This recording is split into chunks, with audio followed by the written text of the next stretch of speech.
Hue Jackson has spoken and the obvious has been stated: the Cleveland Browns need a quarterback. What a revelation. Jackson seemed open to bypassing a quarterback with the first or fourth pick, depending on what the franchise does in free agency, or on the trade market. Free agent names tied to the Browns at one point or another this offseason include Kirk Cousins and A.J. McCarron.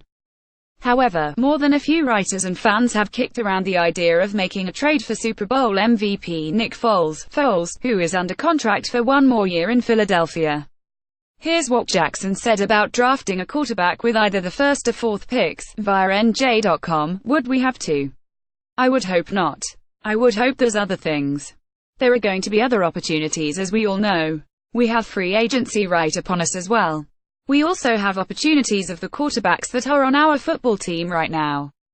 Again, we've just got to see how it all fits as we move forward. NJ.com's Elliot Shawparks wrote about what Foles might cost, if they. Foles is arguably the best on the market. With 2 first-round picks and 3 second-round picks, the Browns have the ammunition to land Foles if they decide that is the direction they want to go. Philadelphia's asking price has been pegged at somewhere between a second and fourth-round pick. Shawparks wrote about the press conferences given by Eagles GM Howe and coach Doug Peterson at the NFL Combine. Both sang the praises of their backup quarterback.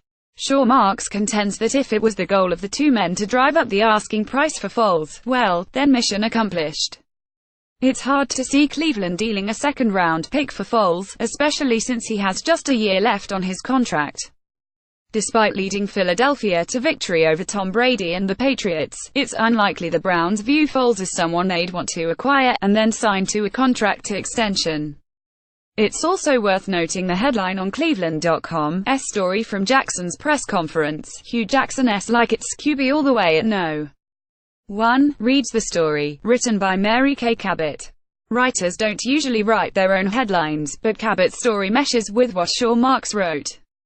Longtime Browns scribe wrote Jackson threw water on the notion the Browns would bypass a quarterback with a first selection for a second straight year.